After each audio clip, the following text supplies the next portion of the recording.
Welcome back to another episode of Raising Healthy Mothers.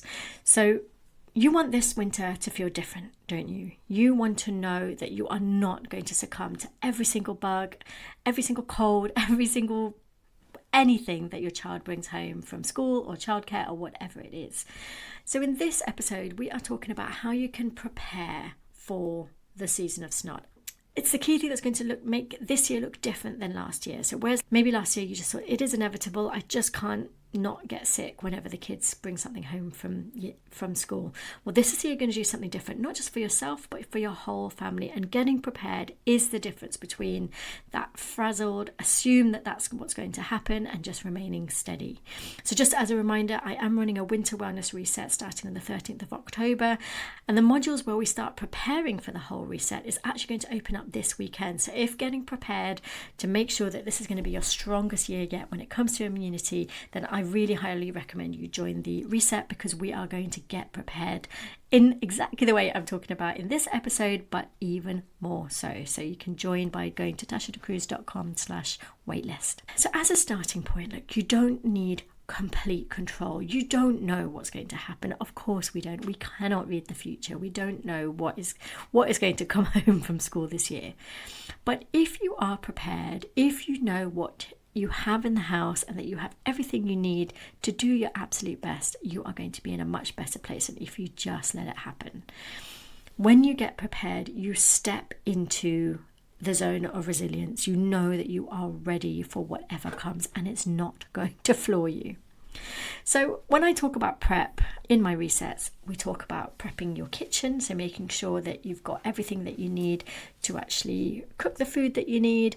In this case, we're actually going to go into what we need in the freezer, as well as the store cupboard as well. But it's also about getting your mindset prepped as well, for knowing that this is what you need to do, that it's not about just relying on beige freezer food all the time, that actually it's a time to nourish yourself really well and just make sure that you and your family are getting what you need to keep your immune system happy. So when it comes to stocking your pantry, so it's about getting those staples in place.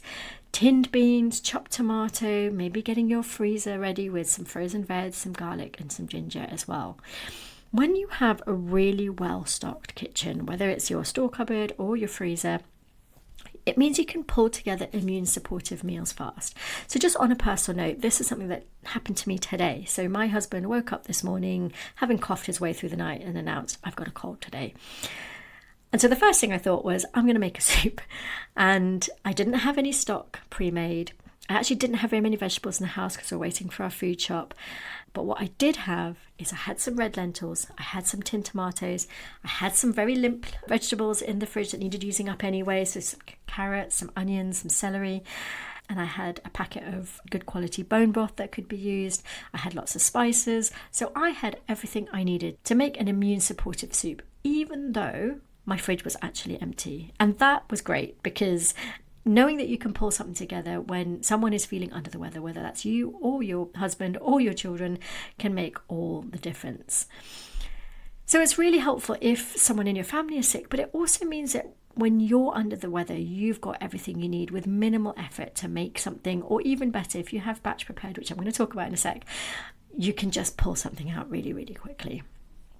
So I talked about homemade stock there. I didn't have any in stock, but I had a whole load of bones in the freezer that I had saved up from various meals that we'd had over the last few weeks. So every time that we have a chicken, I always take the carcass and put it in the freezer. If I joint a chicken and I cut out the backbone, that goes in the freezer. Sometimes even I'll just kind of take the bones off people's plates. It's only for my family anyway, so it's not really much difference, and put them in the freezer. And then when I have the energy, when I really need to, I can just dump them in the slow cooker.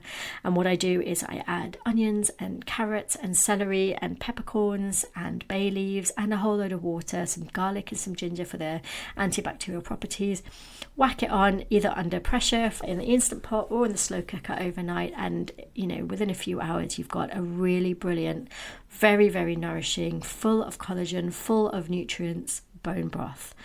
Now, I do always have some instant bone broth in stock. I don't actually use stock cubes anymore. I only ever use instant bone broth because it's just much, much better ingredients in there. But if possible, a homemade stock is so much cheaper. I mean, it doesn't cost anything because it's just scraps left over from meals. and it is just really, really good for you. And then once you have your homemade stock, then you know the world is your oyster when it comes to soups. As I said, soups and stews are absolutely the best thing for you when you're under the weather. They feel soothing for a reason. Chicken soup for people who are unwell exists around the world for a reason. They are literally in every single culture. And the reason is obvious. When you have a soup, it's usually something very warm, and that's very good for you when you're feeling under the weather. It means that everything is cooked until they're quite soft, so it's very easy to eat. You don't have to do much chewing, and that also means that the nutrients are very easy for our body to access without having to do very much work. And that's what you need when you're not well.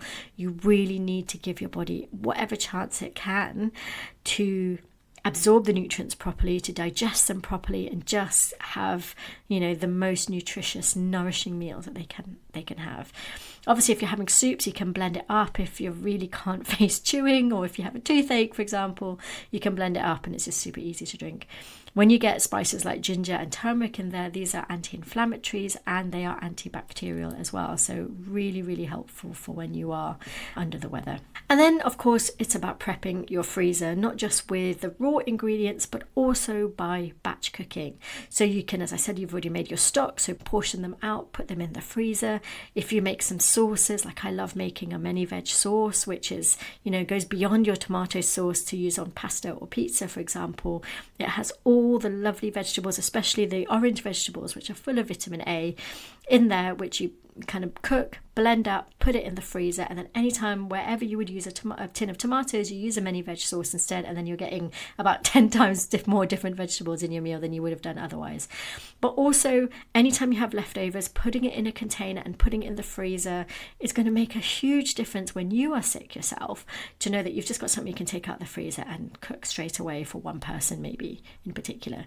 Another thing that can be really, really helpful is to make dump bags for slow cooker meals. That's where you put all the raw ingredients you need for a slow cooker into a freezer bag, put it in the freezer, and then when you know that you're going to cook something the next day, you take it out the freezer, put it in the fridge to defrost, and then in the morning all you have to do is dump it in the slow cooker, put it on, and it's ready for you for your evening meal.